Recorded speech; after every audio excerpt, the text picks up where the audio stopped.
Thank you, Mr. President. Mr. President, I rise today to raise a constitutional alarm. We are witnessing an unusual situation in our bureaucracy today. At a time when local unrest and tumultuous global headwinds threaten the well-being of our kababayans, a growing number of crucial government agencies are being led not by duly confirmed cabinet secretaries, but by officials merely serving in an acting capacity. And this brings us to a disturbing reality in our bureaucracy today. Mr. President, what is at stake is not merely the reputation of individuals, but the integrity of our public institutions. As we speak, several key government agencies are being run by acting secretaries, officials who wield immense power, control billion-peso budgets, and approve critical infrastructure projects, yet have not undergone confirmation. These agencies include 1, Office of the Executive Secretary, Department of Finance, Department of Public Works and Highways, number 4, Department of Justice, number 5, Department of Budget and Management, 6, Department of Environment and Natural Resources, 7, Department of Transportation, and the last, the Presidential Communications Office. Hindi ito mga maliliit o mga basta-bastang ahensya, Mr. President. These are core institutions of our government. They control our money, they enforce our laws, they build our infrastructure, they defend sovereignty. They speak for the President and the Republic. They are alter egos of the President. Nevertheless, they are run by officials whose appointments or nominations have never been submitted to the Commission on Appointments for confirmation. Why does this matter, Mr. President? Because the Constitution did not leave this to discretion. Section 16, Article 7 of the 1987 Constitution provides, and I quote, "The President shall nominate and with the consent of the Commission on Appointments appoint the heads of the executive departments, ambassadors, other public ministers and consuls or officers of the armed forces from rank of colonel or naval captain, and other officers whose appointments are vested in him in this Constitution." The Constitution is very clear, Mr. President. It compels the President to nominate or appoint heads of executive departments, among others, and submit their appointments to the CA. The word "shall" makes it mandatory, not optional, restrictive, not permissive. Yet this constitutional command is being defied. Let me be precise, Mr. President. There is nothing inherently illegal about an acting secretary. The law allows it. The continuity of the government demands it, but what is dangerous is when acting becomes permanent by design. Our acting secretaries have been running major cabinet departments for months on end. Some for 2 or 4 months now, and one for over half a year. And up to this day, Mr. President, none of their appointment letters have been transmitted to the CA. Needless to say, the delay is not on the part of the CA. We cannot confirm what is never submitted. If Kanyang does not transmit the appointments, the Constitutional Commission is made powerless. Under the rules of the Civil Service Commission, enacting capacity entails not only the exercise of the ministerial functions attached to the position, but also the exercise of discretion, since the person designated is deemed to be incumbent of the position. They can issue policies, approve projects, sign contracts, and approve expenditure of public funds. They wield all the authority of permanent secretaries, while evading constitutional scrutiny and consent. Mr. President, the Constitution envisions a system of checks and balances, not convenience and circumvention. The Commission on Appointments was precisely restored under the 1987 Constitution to prevent the danger of allowing key positions to be filled without scrutiny, accountability, or constitutional restraint. We need to ensure that those entrusted with immense power are fit, competent, and worthy of public trust. Thus, the rigorous deliberations conducted by the Commission, and when the executive repeatedly relies on acting appointments, it weakens that constitutional safeguard and sends the wrong signal to the bureaucracy.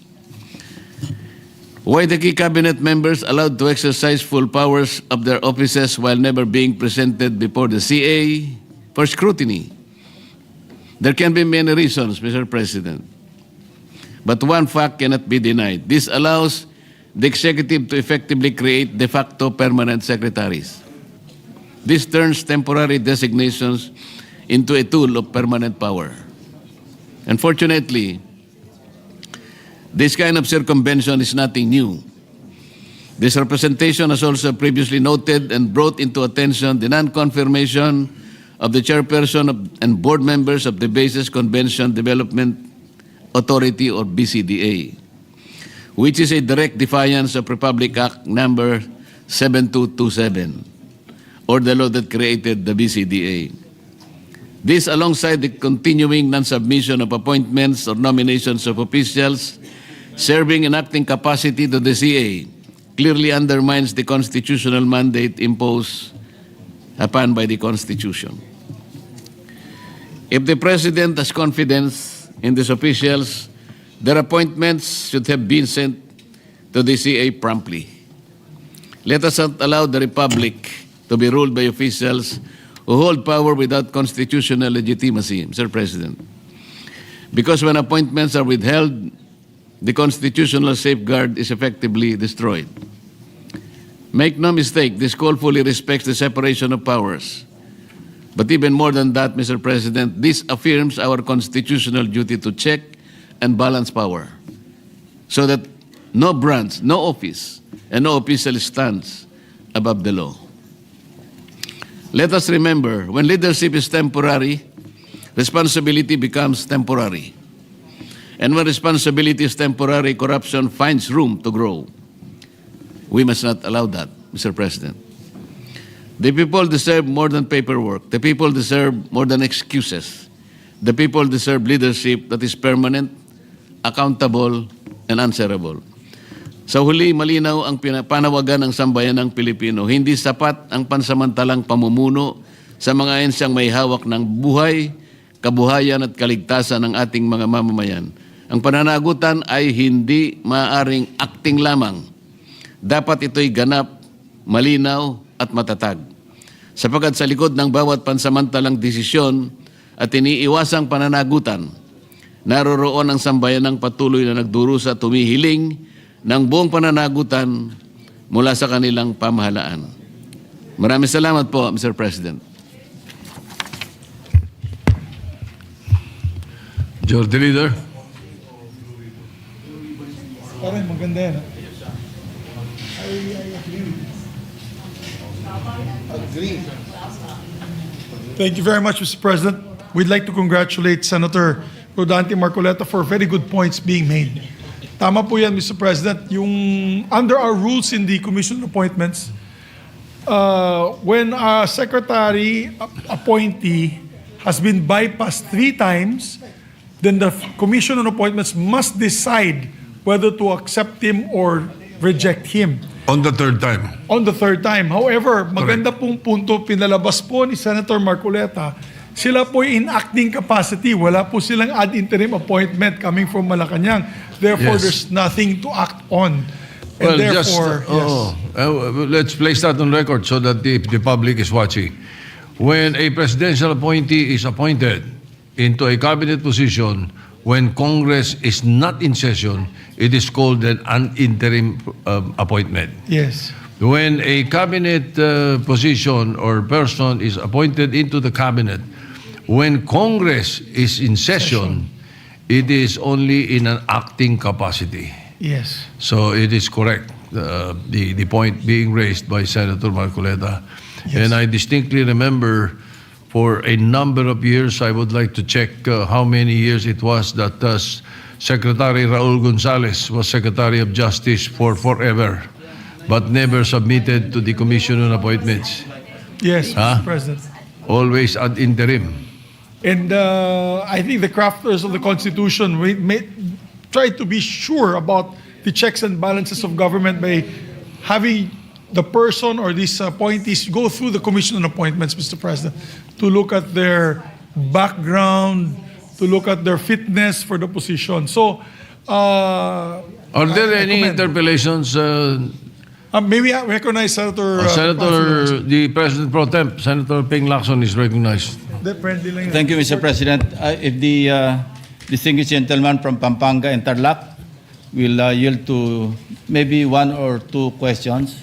Yes, Mr. President. First, I'd like to associate myself, because this has been lingering for quite some time, and there's so many session breaks that I remember Secretary Dizon has been acting secretary, and during a lunch meeting with Secretary Recto, acting Secretary Recto, acting Executive Secretary, I even reminded him, sabi ko sa kanya, Ralph, mag-re-resume na yung session namin.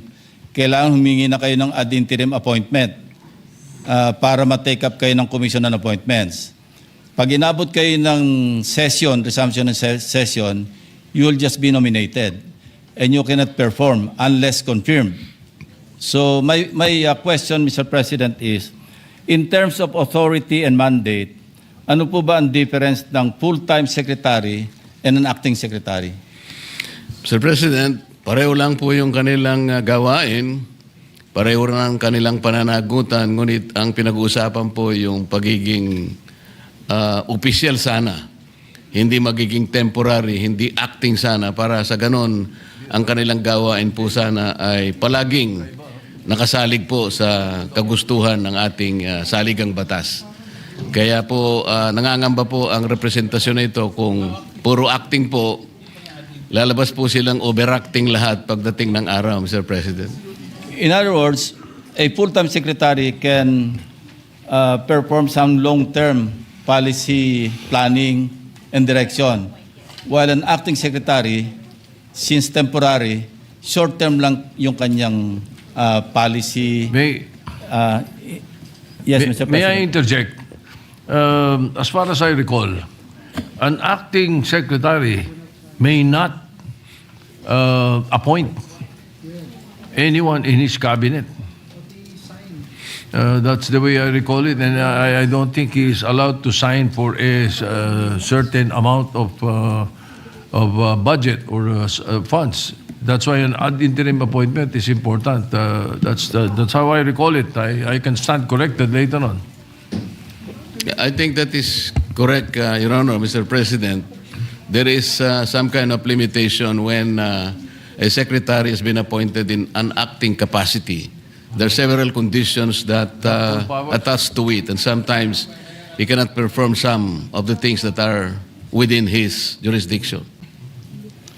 That's why, Mr. President, I'm wondering why Malacanang has not issued ad interim appointments, because as mentioned by the distinguished gentleman from Tarlac, marami to, DOTR, DPWH, Executive Secretary, Department of Environment and Natural Resources, Department of Budget and acting lang talaga si parang OIC lang si Yosek Toledo because career. Secretary of Finance, at least 7 PCO, at least 7 cabinet secretaries are in acting capacity. So I wonder why Malacanang, in spite of I've reminded even acting Secretary Vida during the last Blue Ribbon hearing.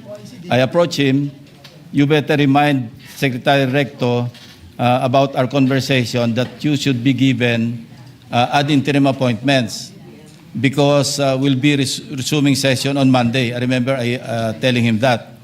And he said, yes, that's the reason why I'm leaving, because I'm having a meeting with the acting executive secretary. But even then, wala rin po nangyari. Kasi nag-resume na tayo last Monday, and no ad interim appointments were signed by the president. I wonder why this is the case, Mr. President. Do you have would like to venture a guess, or you have an information? Your guess is as good as mine, Mr. President. The Anyway- graver problem is the CA cannot even act on its constitutional duty because they cannot be confirmed even if the President would like it to be so, because the CA cannot confirm a secretary who is in an acting capacity. CA can only confirm secretaries who are designated with an ad interim capacity.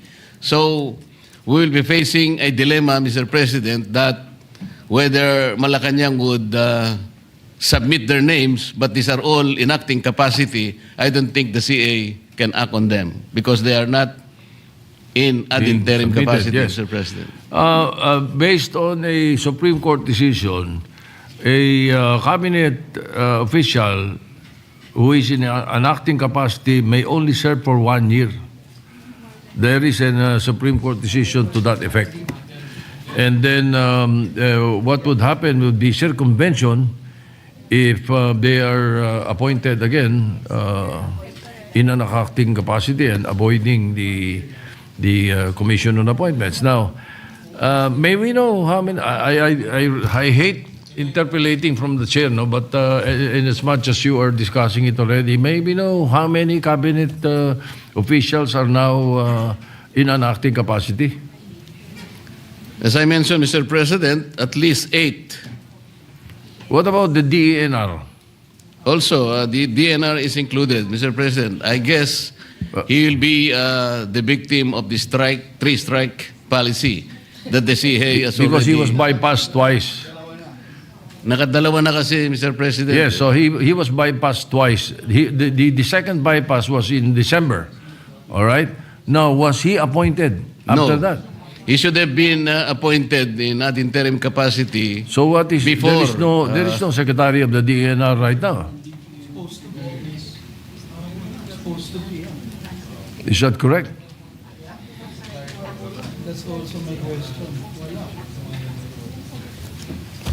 Senator Tulfo, with the permission of Senator Lacson and Senator Marcoleta. Yes, Mr. President, di po ba na dumana sa CA sila Secretary Lutilla, Secretary Ralph Recto? A previous, pero so kailangan pang bumalik ulit sila sa CA dahil Yes, ibang agency they were na. not approved, yet they were not rejected. They were merely bypassed. Therefore, they may be appointed again. I don't know if he was appointed. If he was appointed after December, then what is it's an the interim appointment. What are the rules, Mr. President? So Mr. we have to clarify this. Yeah, Mr. President, I think to clarify the point made by the good gentleman from Palawan in the Philippines is that they had already gone to the CA, but that was for their previous appointments. As I believe Secretary Lutilla was for Department of Energy, and Secretary Ralph Recto. Ralph Recto, yes, already got confirmed as finance, but not yet as executive secretary. Secretary Vince Dizon was approved in DOTR, but not as the PWH. So that's the confusion. But if you are appointed to a new position, you have to come back. Precedents, I've Yes. seen it many times. They have to come back. Yeah. Correct. But in the case of Secretary Lutilla, if he was not appointed after December, he is not the Secretary of the DNR. And if he was, then ad interim appointment siya because we were on break. Mr. President, must we inform the executive department regarding this matter? Baka sobrang dami pong ginagawa or busy, we have to inform them at least. Well, the Senate is invited tomorrow because of the EDCOM presentation, which is a very historical thing. But I am told that there is a LEDAC meeting on Tuesday. Tuesday? Hindi pa. February 10, matagal pa yun. So we will try to bring it up tomorrow. Thank you, Mr. President. In fact, Mr. President, informally, I did that quite a few times. You know? Whenever I would meet with Secretary Recto, Secretary Dizon, nasaan yung ad interim appointment ninyo? Because we are now, the session, we are now on recess. And it's better that you be given ad interim appointments. Otherwise, yun nga, pag nag-resume ng session, nomination lang kayo. And you cannot perform or you cannot even take your oath unless confirmed by the Commission on Appointments. So anyway, I'm glad and we're thankful that the gentleman from Pampanga and Tarlac has brought up this matter. So all these things will be clarified during the committee hearing or hearings that may be conducted once the referral is made. So this just in jest, Mr. President, this is one of the very few times that I'm in agreement with Senator Marcoleta. So thank you very much, Senator Marcoleta. You're welcome, Your Honor. Thank you, Mr. President.